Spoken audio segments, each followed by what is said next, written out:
aujourd'hui. L'actualité, je vous ai dit à l'entame, elle est dominée par cette grande cacophonie, cette grande crise au sommet de l'État. Ça se passe entre le palais de la Colombe et celui de la justice, entre donc le Premier ministre Dr Bernard Goumou et le ministre d'État Alphonse Charles Wright. Une véritable passe d'armes entre ces deux commis de l'État. Alors, Kerno Amadou Kamara, quand vous avez lu ces trois lettres, à quoi vous avez pensé en premier lieu? D'abord, il faut dire qu'on n'a pas lu ces lettres au même moment. La première lettre que... Les deux premiers courriers. Voilà, les deux premiers, en tout cas, le premier que j'ai pu voir, c'est celui que le Premier ministre adresse à son ministre de la Justice. Ouais. Ensuite, j'ai vu... Le rappel à l'ordre. Voilà. Le courrier du rappel à l'ordre. Oui, et ensuite, il y a eu celui qui est adressé au ministre secrétaire général du gouvernement. Ouais. Ensuite, de prendre ses responsabilités. En troisième position, la réplique. Parce que Cinglante. Si on était en cinéma, il n'y aurait pas un autre mot que le mot réplique pour qualifier ce que le ministre de la Justice a fait comme écrit. Ouais. Alors, le premier, il est intervenu dans un contexte où, justement, je me souviens de ça, on venait juste de parler d'un sujet ici, concernant notamment aussi les relations entre le Premier ministre et le ministre de la Justice. Bien entendu. Et après, j'avais dit que, oui, on parlait de la CRIEF. Oui. J'avais dit que c'était à la hiérarchie de Charles Wright de faire l'autopsie de la justice, de la gouvernance de la justice, et c'était au Premier ministre de dire questionner. que c'est bon ou c'est pas bon, et de proposer au chef de l'État de nommer quelqu'un d'autre. Et vous, exactement, vous avez posé la question, vous avez dit, est-ce que le Premier ministre, en quelque sorte, a une quelconque autorité aujourd'hui sur le ministre d'État de la Justice? Vous posiez cette question. Bien entendu. Et on ne savait pas que cette situation était déjà là. Oui. Alors, quand on a vu ce courrier, il ne faisait que nous conforter dans ce débat-là. Parce que dans le courrier, la première chose, c'est que dans lequel des courriers? Le courrier du Premier ministre adressé au ministre de la Justice. Voilà, parce que la précision elle est importante. Oui. D'abord, à l'intérieur, on sent un Premier ministre qui prend ses responsabilités. Mais après, en même temps, ça renvoie derrière un autre message qui n'est pas celui-là. C'est-à-dire que si le Premier ministre est arrivé à devoir faire un tel courrier à son ministre de la Justice, c'est comme s'il ne pouvait pas l'appeler à son bureau et en parler. C'est comme si le sujet ne pouvait pas être évoqué en conseil interministériel.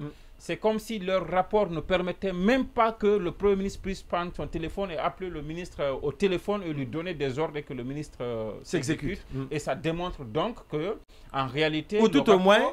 Il peut épuiser. Il y a des monstres que ces deux ne se parlent pas. Voilà, avant de passer à cela. Donc, ça aussi, c'est une autre alternative. La première impression, ça montre d'abord que le Premier ministre, il n'est pas véritablement un chef de gouvernement. Parce que le chef de gouvernement, c'est le chef de l'équipe. En quelque sorte. Ce n'est pas que le nom de chef, mais c'est vraiment le chef d'orchestre, en réalité. Parce que quand, on en parlera tout à l'heure, quand le ministre de la Justice dit « c'est moi, ministre de la Justice, qui suis... le metteur en scène en quelque sorte de la politique pénale, politique gouvernement, de la politique pénale, voilà. Alors que non, le chef du gouvernement, déterminé par le gouvernement, exactement. La politique pénale déterminée par le gouvernement. Oui, mais tout ce qui s'exécute au nom de ce gouvernement-là devrait sous la direction d'un Premier ministre. Le Premier ministre, chef de gouvernement. Donc on viendra à coordonnateur de l'action gouvernementale. La première impression que j'ai eue en lisant ce document, c'est d'abord le fait que, en réalité, Bernard Goumou n'a pas suffisamment de marge de manœuvre pour effectivement... Donc n'a pas autorité sur tous les ministres ou sur le ministre de la Justice. Sur le ministre de la Justice. On a vu l'exemple en France récemment lorsqu'il y a eu un Premier ministre qui a été nommé et alors qu'autour de Macron, il y avait Gabriel Attal. Il y avait de grands ministres, de grands noms qui étaient même prédestinés à être Premier ministre. C'est notamment le ministre de l'Intérieur. La première action qu'il a faite, la première sortie du Premier ministre, c'était d'aller sur le terrain du ministre de l'Intérieur et c'était pour affirmer son autorité sur le ministre de l'Intérieur pour dire écoute, tu es un dinosaure et autre là, mais je reste le chef de l'équipe. Et ça, c'est des messages qui sont importants. Et donc aujourd'hui, Goumou, il est chef du gouvernement, il est Premier ministre, mais il n'a pas une autorité sur tous les membres du gouvernement. En tout cas, le contenu de la lettre le dit parce qu'il le rappelle par rapport aux premières instructions données relatives à l'analyse des comptes des anciens dignitaires qui sont toujours gelés. Mais dont il n'a pas... injonction qu'il n'a pas respectée. Bien entendu. Le Premier ministre rappelle au ministre de la Justice, il dit vous dites de poursuivre tous ces DAF et autres-là. D'abord, nous n'avons pas l'expertise en termes de ressources humaines. Les moyens Ensuite, financiers nous n'avons pas les également. moyens. Et la conséquence directe, c'est que vous bloquez l'administration. Et effectivement, l'administration est bloquée. Hier encore, avant cette émission, je vous disais ici que moi, je suis passé dans un EPA pour des factures. Les gens ne peuvent pas payer parce qu'en ce moment, tout est bloqué. Donc, il le lui dit. Donc, ça montre qu'il y a ce malaise qui existait très longtemps. Le Premier ministre a le constat, mais malheureusement, il ne peut rien faire. Ensuite, il lui dit, justement par rapport à ces comptes qui sont gelés, et que donc ça veut dire que depuis très longtemps, il y a ce malaise qui existe entre les deux. Le Premier ministre donne des instructions ne sont pas respectées par le ministre de la Justice qui fait ce qu'il veut. La deuxième chose, la deuxième impression, c'est que ça me dit quand même que voilà qu'un Premier ministre dit quand même des choses qui sont intéressantes à l'intérieur de son courrier. Et il dit que c'est moi qui suis le chef de l'équipe. Écoutez, monsieur, vous ne foutez pas le bordel dans mon équipe et je me tais. Arrêtez et je veux que ça cesse. Mais ça aurait réussi s'il avait une autorité sur le Premier ministre, si le ministre, pouvait tout de suite trembler et se rétracter. Mais ce n'est pas ce qu'on a vu. Ce n'est pas ce qu'on a vu dans le courrier réponse de ministre. Maintenant, la dernière chose, et ça, je combine ça au courrier qu'il a adressé au ministre général à la présidence. De la présidence. Regardez le timing. Le ministre secrétaire général du gouvernement et de la présidence, c'est Amara Kamara. Amara, pendant que le Premier ministre était en train de rédiger ce courrier et de le signer, Amara était parti inhumer son papa à Massanta. Les obsèques, c'était aujourd'hui. Les obsèques, c'était aujourd'hui. Le 13, c'est hier que le 13 a été fait. Donc, le courrier a été fait le 13, hier. Hier, le courrier a été fait le 13, dans un contexte où c'est lui qui est le destinataire et c'est lui d'ailleurs qui était censé régler ce problème parce que c'est le secrétaire général du gouvernement. Ce n'est pas forcément le président qui doit s'inviter dans ce débat-là.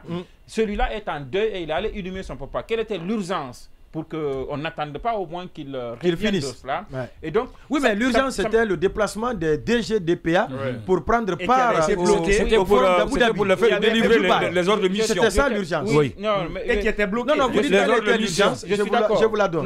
Non, ça fait partie d'une des urgences. Mais je ne crois pas moi, c'est la seule d'ailleurs que je crois. Non, je ne crois pas. S'il y en a d'autres. Moi, je ne crois pas que tout cet essence de courrier-là, c'est parce que des DAF, des DG doivent aller à Abu Dhabi. D'accord. Non, alors, si vous connaissez autre chose, on est là pour éclairer l'opinion. C'est ce que je dis. Allez-y. Moi, j'ai assisté à la conférence de presse de la ministre du Plan.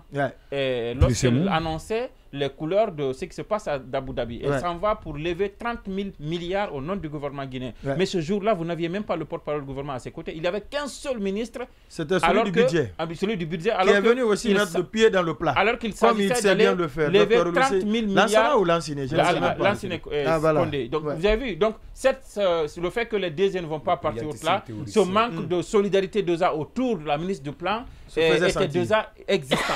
Je pense, ça c'est donc je disais une fois, une fois encore que le ton utilisé, il est décidé alors que ça passe ou que ça casse. Il écrit donc au bébé hollandais du président, le ministre de la Justice, qui vient de monter en grade, le seul civil, le ministre d'État.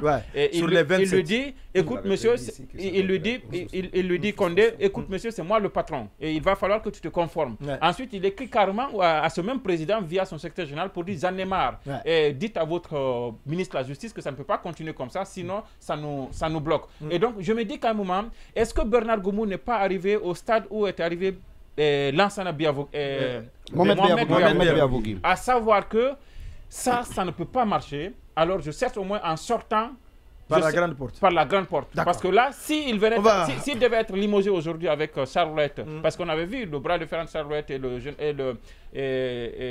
gendarme Bala Samoura, les deux ont été suspendus. Donc, si aujourd'hui les deux devaient être sanctionnés, je pense qu'entre le ministre de la Justice, Charlotte, dans ces échanges de courrier-là, et le Premier ministre, je pense que même à l'intérieur de l'administration, en termes politiques, je pense qu'en termes d'image, c'est plutôt Bernard Goumou qui l'emporterait parce qu'on voit une insubordination du ministre de la Justice. On voit un Premier ministre qui est soucieux du bon fonctionnement de son administration et qui veut lever des obstacles qui sont en train de paralyser l'administration. Donc, je pense qu'à un moment donné, Bernard Goumou peut-être se dit, écoutez, j'en ai ait marre. Non, on sait dans le que l'opinion sache quand même quelle est la réalité. On sait que dans beaucoup de dossiers, il est très faible, il est mis en minorité parce qu'à l'intérieur du gouvernement, il y a ce taxe Mori. Il y a des clans. Mori, Charles Amara, il y a des clans. Gawal et tout ça, qui prend le dessus. Sur tout le monde. Et sur tout le monde. Donc, il décide, comme le ministre Mohamed Biavoug avait décidé, de s'en aller aussi, mais de s'en aller de la belle des manières. Sinon, il aurait pu, même en écrivant à Amara, il aurait pu attendre que Amara finisse son deuil, ou alors il aurait pu faire autrement. Mais peut-être qu'il est arrivé à un moment où il a estimé que trop c'est trop. Ça passe ou ça casse. Ça passe ou ça casse, oui.